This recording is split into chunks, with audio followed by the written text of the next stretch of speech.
अस्सलाम वालेकुम dear students. हम चैप्टर नंबर 4 कर रहे थे आपके कोर्स का, और नेक्स्ट कुछ इम्पोर्टेंट प्रूव हैं इस चैप्टर में जो आज हम करेंगे।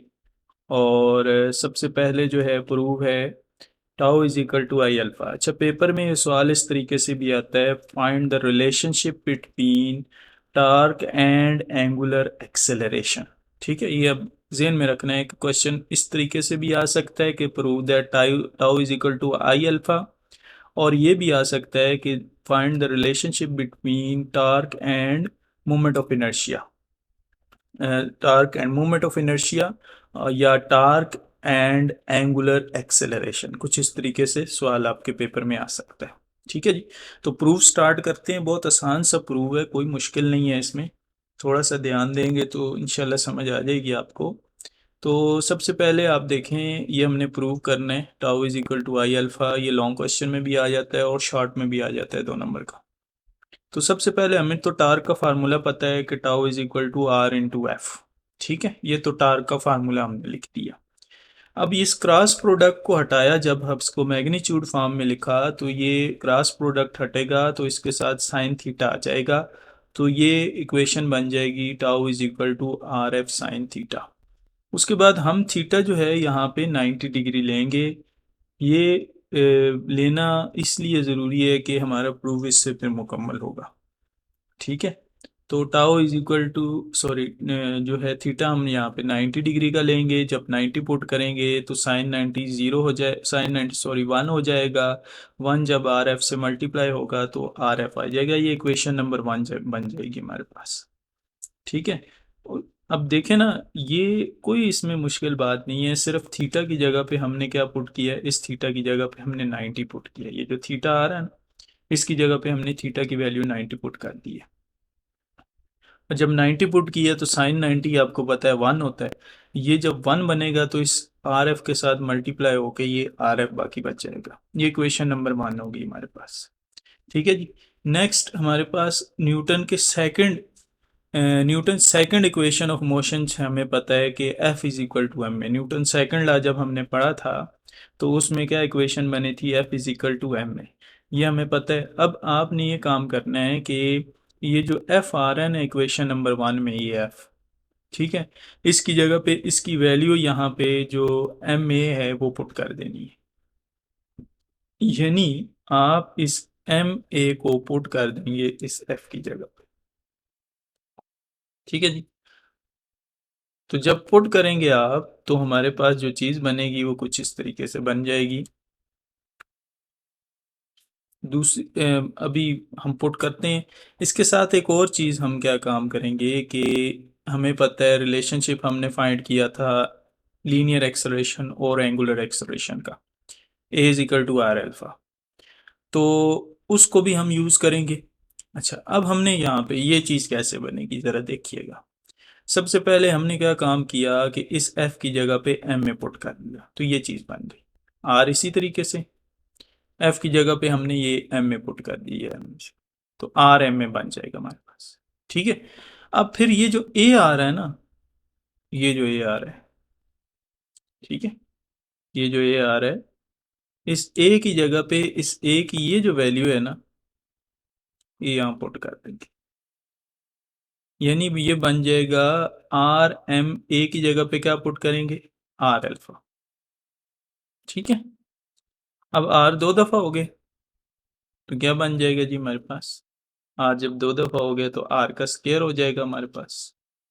ठीक है, तो ये देखिए एम आर स्क्वायर अल्फा बन जाएगा। अब हमें पता है कि मोमेंट ऑफ इनर्शिया का जो फार्मूला होता है एम आर स्क्वायर होता है, I is equal to M R square होता है। ठीक है, ये मोमेंट ऑफ इनर्शिया का फार्मूला है। तो इस एम आर स्क्वायर की जगह पे हम सिर्फ फिर आई पुट करनी, ये जो एम आर स्क्वायर आ रहा है इसकी जगह पे हम सिर्फ आई पुट कर देंगे।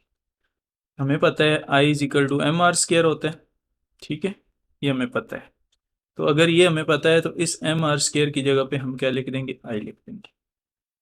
बाकी अल्फा इसी तरीके से और टाउ भी इसी तरह, यही प्रूव हमने करना था। ठीक है, tau is equal to I alpha आ जाएगा आपके पास। तो ये आपका प्रूव यहाँ पे मुकम्मल हो जाता है। ठीक है जी। नेक्स्ट प्रूव है हमारे पास। नेक्स्ट प्रूव करने से पहले दो डेफिनेशनें हैं जो करनी बहुत ज़रूरी हैं, एक रोटेशनल इनर्शिया की है और एक रेडियस ऑफ जायरेशन की। अब रोटेशनल इनर्शिया क्या होता है? अभी हमने थोड़ी देर पहले I is equal to M R square का फार्मूला पढ़ा। अब ये फार्मूला असल में रोटेशनल इनर्शिया का था। रोटेशनल इनर्शिया क्या है कि जब आप किसी भी रोटेट करते हुए बॉडी को रोकने की कोशिश करती हैं, उसमें चेंज लाने की कोशिश करते हैं उसकी रोटेशन में, तो वो उसके खिलाफ रेजिस्टेंस करता है, मुज़ाहमत करता है। ये जो प्रॉपर्टी है यानी रोटेट करते हुए बॉडी की ये प्रॉपर्टी जिसमें वो अपनी रोटेशन में तब्दीली के खिलाफ रेजिस्टेंस या मुज़ाहमत करता है, इसको हम रोटेशनल इनर्शिया कहते हैं। The resistance of rotating body to change its state of rest और rotation is called moment of inertia. ठीक है जी। अब इसका जो फार्मूला है वो आपने याद रखना है, जो कि यहाँ पे नहीं लिखा हुआ, मैं यहाँ लिख देता हूँ। I is equal to M R square इसका फार्मूला होता है। एम क्या है? मैस है। और आर क्या है? रेडियस है बॉडी का। यानी मोमेंट ऑफ इनर्शिया दो वैल्यूज पे डिपेंड करता है, एक मैस और दूसरा उसका रेडियस कितना है। जितना मैस ज़्यादा होगा उतना मोमेंट ऑफ इनर्शिया ज़्यादा होगा, और जितना रेडियस ज़्यादा होगा उतना ही मोमेंट ऑफ इनर्शिया भी ज़्यादा होगा। अब अगर इन दो बॉडीज़ को देखा जाए तो ये लंबाई में ज़्यादा है, एरिया कम है, मतलब रेडियस बहुत कम है इसका बनिस्बत इसके। अब इन दोनों में से घुमाना किसको मुश्किल होगा? ज़रा सोचें इस चीज़ को। ये क्वेश्चन है एक कि which of these two bodies will be harder to start rotating. इन दोनों में से किसको रोटेट करना मुश्किल है? तो आपका आंसर ये होगा कि इस बड़ी डिस्क को रोटेट करना मुश्किल होगा। क्यों? उसकी वजह ये है क्योंकि इसका रेडियस ज़्यादा है। एक तो मैस ज़्यादा है, ठीक है, इसके मुकाबले में इसका मैस ज़्यादा है और रेडियस ज़्यादा है। तो जितना मैस ज़्यादा होगा और रेडियस ज़्यादा होगा उतना ही ज़्यादा वो मोमेंट ऑफ इनर्शिया या रोटेशनल इनर्शिया की वैल्यू होगी उसकी। रोटेशनल इनर्शिया दो चीज़ों पे डिपेंड करता है ना, एक मैस पे और दूसरा रेडियस पे। मैस ज़्यादा है इसका डिस्क का बनिस्बत दूसरी के, और रेडियस भी इसका ज़्यादा है, इस वजह से इसको घुमाना ज़्यादा मुश्किल हो जाएगा। ये बिल्कुल इसी तरह है कि एक गाड़ी के टायर को घुमाना आसान है बनिस्बत एक ट्रक के टायर को, क्योंकि दोनों में तो मैस का भी फ़र्क है। ठीक है, मैस ट्रक के टायर का ज़्यादा है और रेडियस का भी फ़र्क है क्योंकि ट्रक के टायर का रेडियस भी ज़्यादा है। ठीक है जी।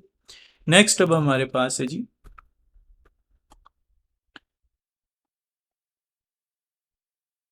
Radius of gyration.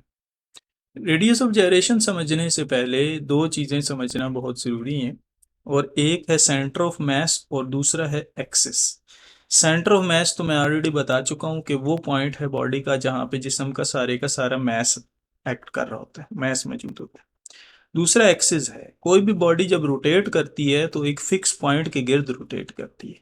वो फिक्स पॉइंट जिसके गिर्द बॉडी की रोटेशन होती है उसको हम कहते हैं जी एक्सिस। अब अगर एक बॉडी रोटेट कर रही है तो उसके सेंटर ऑफ मास से लेकर एक्सिस तक का जो दरमियानी फासला है उसको हम बोलेंगे रेडियस ऑफ जायरेशन। अगर लेट सपोज हमारे पास ये एक बॉडी है, इसका ये एक्सिस है और ये इसका सेंटर ऑफ मास है। अब एक्सिस से लेकर सेंटर ऑफ मास का जो दरमियानी फासला है इसको हम रेडियस ऑफ जायरेशन करें। The distance from the axis of rotation of the body to the point where whole mass of the body act. आप यहाँ पे whole mass of the body act की जगह पे सेंटर ऑफ मास भी लिख सकते हैं। आप ये लिख सकते हैं the distance of axis of rotation of body to centre of mass of the body. ठीक है, इसको बेशक आप काट के ये जो है टू सेंटर ऑफ मास, इस सेंटर लिखनी इसकी जगह।